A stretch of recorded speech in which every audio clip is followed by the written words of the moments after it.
This episode of the Pageant Project is brought to you by the Natralus natural skincare range. Natralus's effective, cruelty-free formulas are proven to keep your skin looking healthy and feeling good, and are packed with pure and organic ingredients. Natralus is also 100% Australian made and owned. Use the code PAGEANTPROJECT18 to get $10 off when you shop with Natralus online at www.natralus.com.au/shop. Hi, I'm Mrs. Australia Continents 2018, Jess Turunen, and this is my interview with the Pageant Project.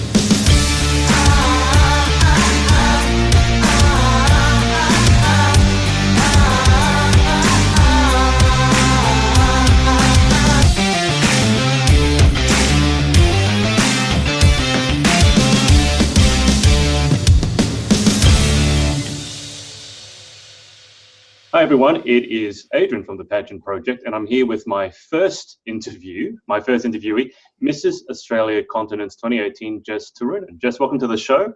Hello, thanks for having me. That was a mouthful to get through, introducing with all the titles. So Jess is coming to you recently, moved to the Gold Coast, didn't you? Yes, I did. So we've been here for 6 weeks now. And how are you loving the Gold Coast as opposed to Sydney? So nice. It's so peaceful. It's beautiful. The way of life is much slower. Yeah. And the people are just so lovely and accommodating. So, and of course, we have the beach. So, you know. You have the horrible beach. You have the horrible sunny weather. It's just really. My next thing was that we're narrowly avoiding winter, which is nice. So, yeah, I haven't even used my heater yet. We've still got 5 days. It's beautiful. I'm for those who don't know, I'm in Sydney, and it's in the mornings. It's pretty cold. It's below 10 degrees here, so I'm not liking what you're describing at all. I'm very, very jealous. I think the coldest we've had has been like middle of the night, maybe like around 12. So it's still pretty warm here. Yeah. I think I need to move to the Gold Coast. On to the matter at hand. You are the current Mrs. Australia Continents. So can you, because each pageant system has its own little quirks, its own special things that set it apart. Can you tell us more about the continent system and I guess what drew you to compete in it? Sure. So the continent system, what we stand for is be your own kind of beautiful, which is really cool to me because it means that we're accepting of people regardless of their height, their weight, their shape, all the rest of it. So it's a very accepting system and I love that. And I'm all about realness and being true to yourself. So that was something that was really stand out for me as opposed to other systems. And I sort of fell into pageantry. So I was actually on the lookout for a hobby because I didn't have anything. And my husband was basically begging me to do something for myself because I was being a right pain in the neck. And so I actually stumbled across another pageant system that had a Mrs. division. I didn't even know they existed. I applied, I competed, and I won. So I was very, very fortunate. In saying that, though, I worked very, very hard. So I completely dedicated my life to not winning, but just being the very best that I could possibly be. And here I am. And now I honestly can't imagine not being a pageant girl. It's become a way of life. So I need to back up for a sec. You said your husband wanted you to stop being a pain in the neck. Yeah. So can you walk us through that? So you were being annoying, and so his idea of you not being annoying was to go and win a pageant? His idea of me not being annoying was to do something for myself because I have this habit of like putting other people before myself. And so I guess, I was just wrapped up in, at the time I had a business. So I was caught up in my business and caught up in the fact that I didn't have time for myself and I didn't have time for my kids. And my husband was like, you need to find something for yourself that you do that's just for you. In saying that, I think he probably wishes I didn't choose pageants because it's really expensive. He's like, wow, you could have chosen a cheaper hobby, but and now you need to go to Vegas in 3 weeks. What a shame he's going to get to come. So what a shame. Well, he doesn't have to. Well, He has to. So, no complaints when it comes to going to Vegas. So I can imagine. And I should state for the record, I mean, you're Mrs., but you also have kids as well who will be in tow. So you've managed to enter your pageant so that you could stop annoying your husband. You won your first pageant, and you've done this whilst having 2 kids. Yes. So the question has to be, how did you balance all that? It's hard, and my oldest son has special needs, so it is very hard. But in saying that, though, that's even more so why I need the pageant, and I do say I need it. I do. I really need that having something for myself, and gives me purpose, gives me a reason to do something other than being a mum and a wife. So it's a really, really important part of my life now. But the balance, I won't lie, it has been difficult. In saying that, though, it made me realise a lot of things, and it's brought a lot of truth to my life and made me reevaluate a lot of things. So shortly after the pageant in November, I actually closed my hairdressing business. Mm-hmm. It just wasn't aligning with where I wanted my life to go anymore. So that chapter closed, and then shortly later we've moved up here. Yeah. And now it just kind of feels like everything's happening. Like, I truly believe everything happens for a reason. And I do think that things have fallen into place perfectly. So like I said, the pageant really, there's a lot of room in my life now for the pageant and my title. And I love that. I can't imagine not having this role. And I'm actually sad that I'll have to eventually hand my crown over, because I can't imagine not being Mrs. Continents Australia. I mean, you can always get another one. Well, this is true, but I'm so attached to the continent system. I'm a continents girl through and through. I can't even imagine competing for someone else. I guess you can't run for the same title next year, can you? No, I cannot. I can go in, but I'm not allowed to win. So who knows where the world will take me. So as a first-time competitor and first-time winner, which is hugely unusual, yes, what have you learnt, I guess, about pageantry that's maybe surprised you? I mean, you said you didn't really know it existed, so maybe it didn't surprise you. But a lot of people from, watching movies like Miss Congeniality have the stereotype of what a pageant girl is. So now that you've competed and you've won and you're going international, what are the aspects of it that I guess that you've enjoyed or have surprised you? Yeah, I'm glad you brought this up, actually, because I feel like there's this big stigma around pageants, and it's actually the total opposite of what everyone thinks it is. So I guess on the surface, it looks like it's very superficial. It looks like it's very, I don't know how to say this, but, like the girls are airheads, and yeah. I can tell you honestly from the inside, it's not like that at all. These women are highly intelligent. A lot of them have really high university degrees. They're genuinely kind and empowering women that want to do good in the world. And they're beautiful on the inside as well as the outside. And apart from that, it's barely superficial at all. I mean, obviously it comes to makeup and the dresses and the jewelry and all that stuff. But let's be real, what girl doesn't like those things? So, it's just, I think people just don't know enough about it. Absolutely. Can we go a little bit into some of the challenges you face? Because I know that you have had various struggles growing up, including you almost died, wasn't it? Yeah, twice actually.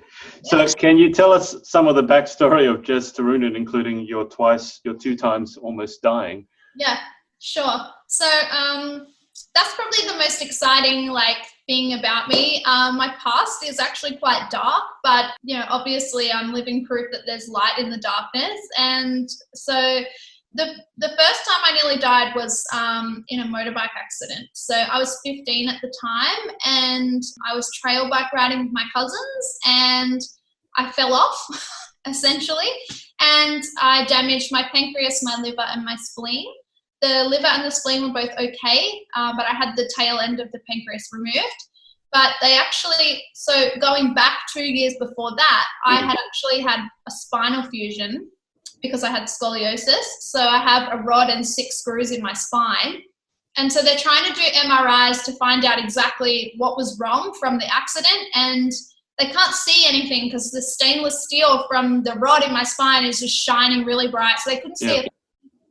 And I was literally hours from death. So they actually told my parents that there's a good chance I might not make it because they can't figure out what's wrong with me.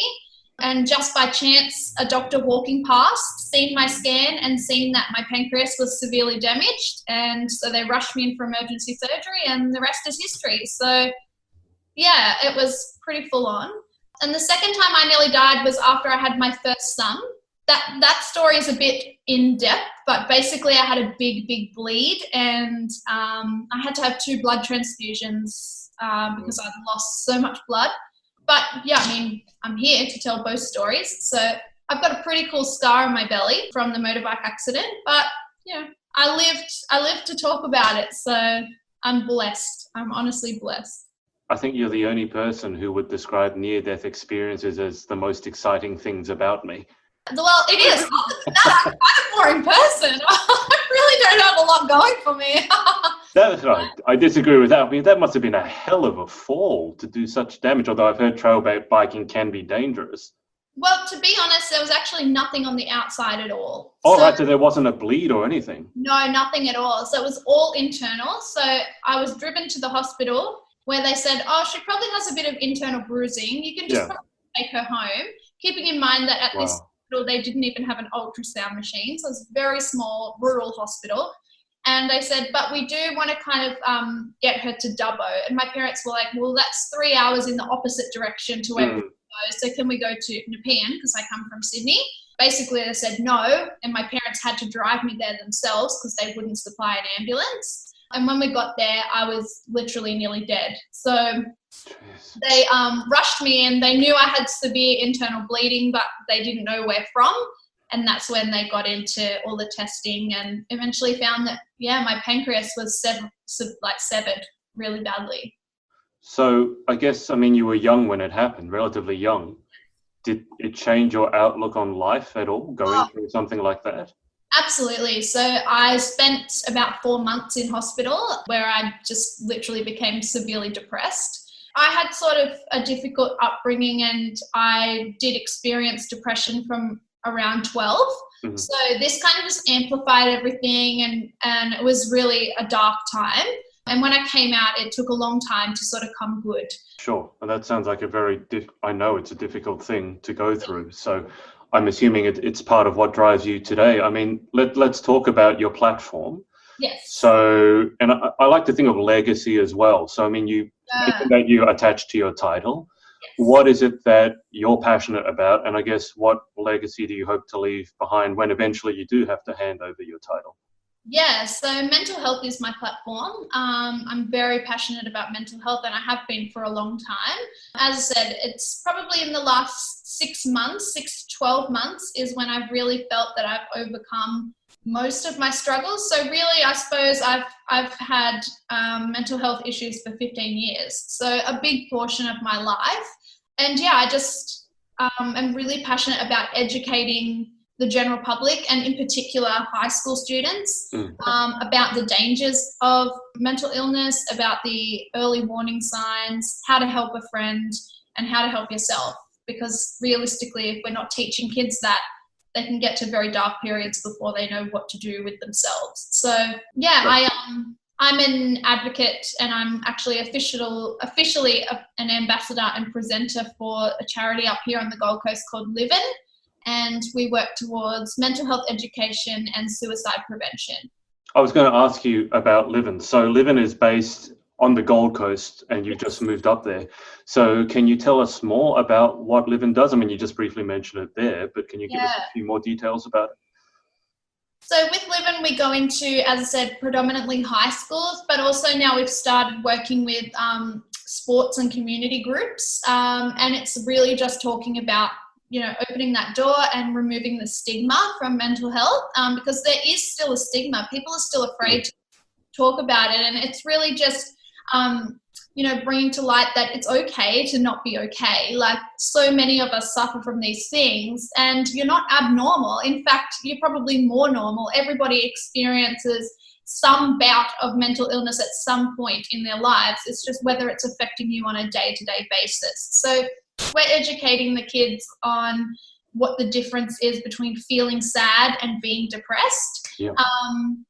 And just, again, reiterating that we're trying to help you help yourself and help you help your friends if need be. Yeah.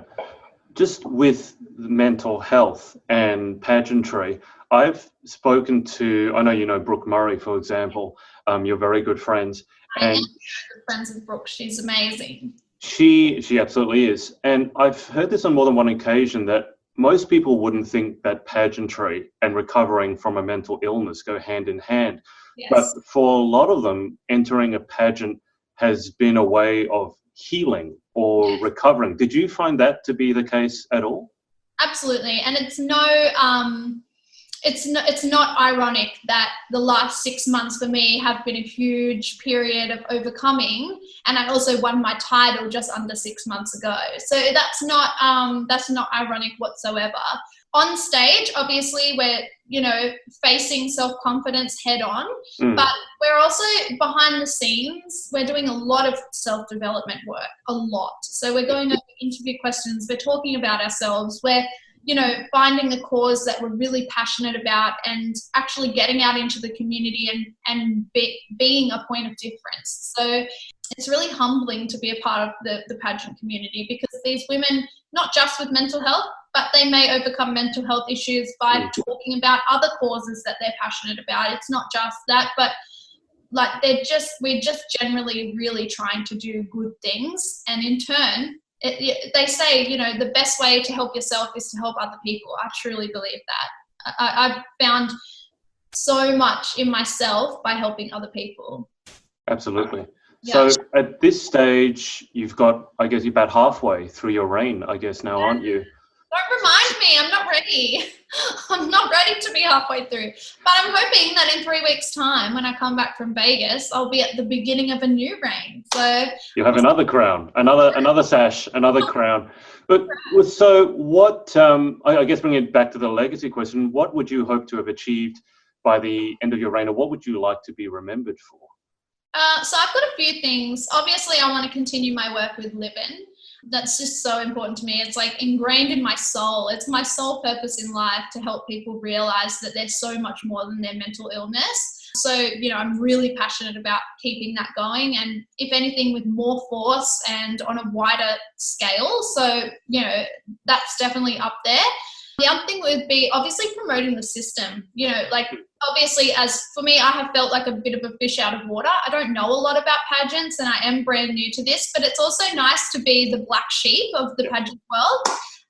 And so now I'm like on a mission to show people that pageants are amazing. So promoting the system, and particularly our system, because it's such a beautiful system, and what we believe in, being your own kind of beautiful is just so beautiful. I love that. And I guess the third thing is, as a missus, I'm really adamant about promoting healthy marriage and healthy relationships. So my husband and I have a beautiful relationship. He's literally my best friend. And so I really want to promote that and advocate that as a missus, I'm a team. Like, I've got someone else who's permanently attached to my arm. And so I'm all about promoting that. I love that, because I don't think there's anything more important in life than finding your soulmate, whether people believe in that or not. And I think people who don't believe in it have maybe just been hurt a little bit and aren't willing to admit the truth of themselves. On that note, I know that I saw recently you are renewing your vows. Is that right? I am. So my husband and children on the weekend just gone, we were having a family photo shoot. And my kids came running over to me. One had a little bunch of flowers and the other one had a ring box. And I was like, what is going on? And then he was like, Mummy, will you marry my daddy again? And I was like, what? Like, I was so confused. But so I got this beautiful new, I'm so blessed. Beautiful. So we will be renewing our vows. I mean, we have been talking about renewing our vows around that 10-year mark. So that's coming up next year for us. So it'll be really exciting to do that. Yeah, that's amazing. I mean, there are many skills in the world, I think, and having a wonderful relationship is definitely a skill, and it definitely takes hard work.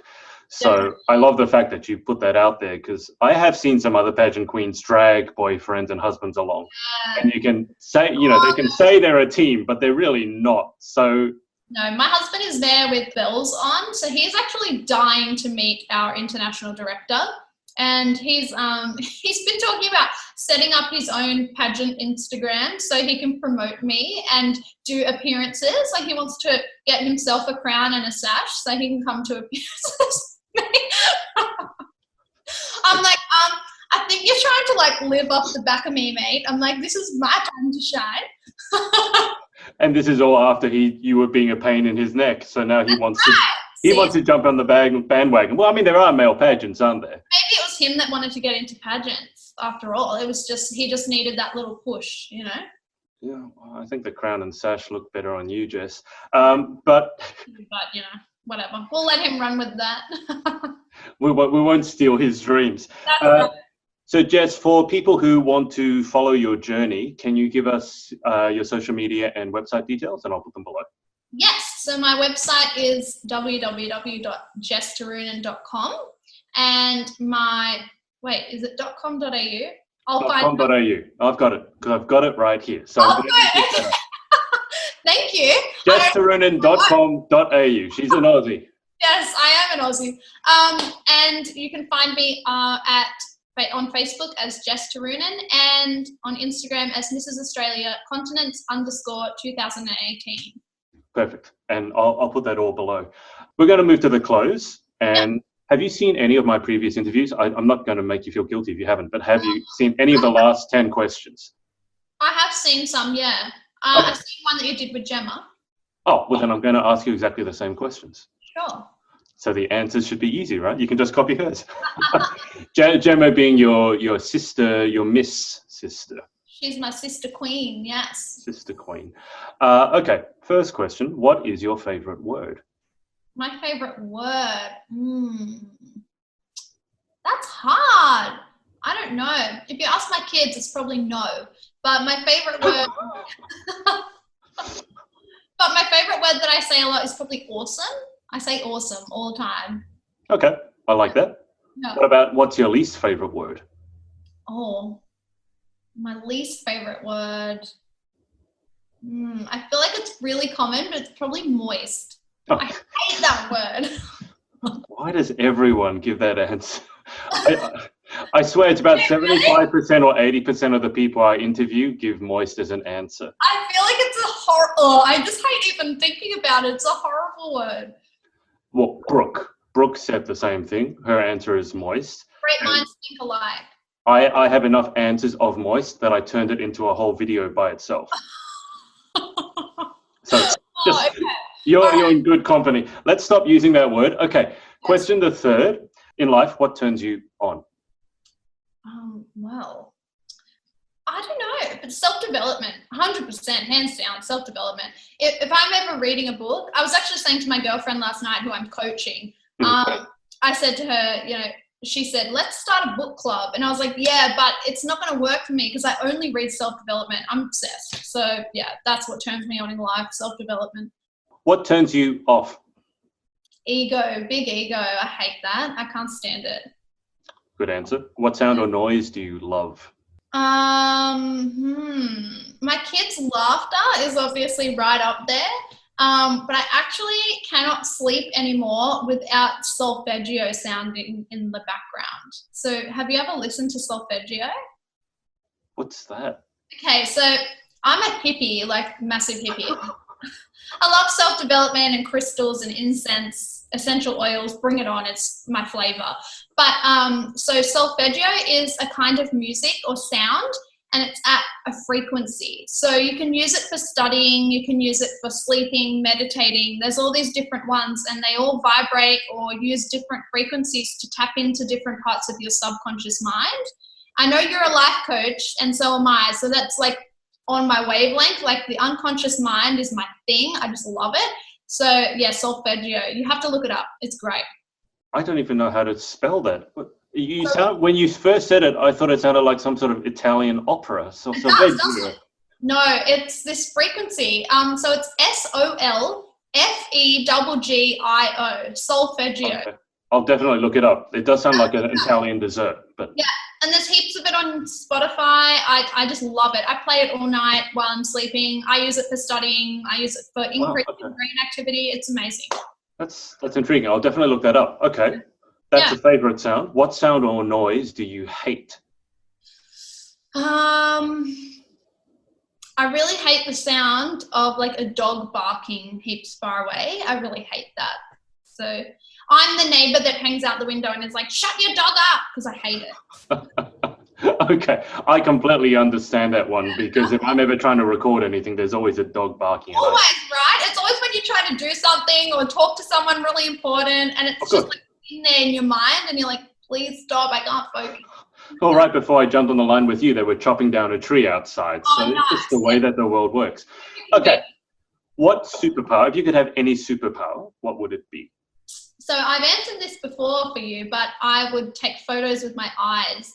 I'm a really visual person and I just like see the beauty in a lot of things and I really wish I could share that with people. So yeah, I'd love to be able to take photos with my eyes. That sounds like it'd be an awesome superpower if you were to be a spy. Yeah, like imagine you'd be like, you could spy on people and like imagine being like a private investigator. You wouldn't I can imagine.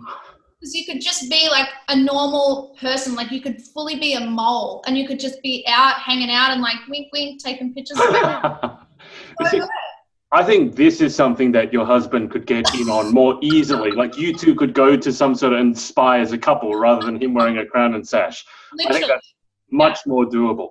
Okay, What job or profession other than your own would you most like to attempt? I don't know if I'd actually attempt it, but if I could do anything, it would be like, I'd be like a psychiatrist or a neurologist. So it's like next level from where I am right now. Like I'm like life coaching and I just love the brain. Like it obviously comes under that mental health thing, but I'm so fascinated about things that go wrong and things that go really right with the brain and human behavior. Like, yeah, I'm a weirdo. I love human behavior.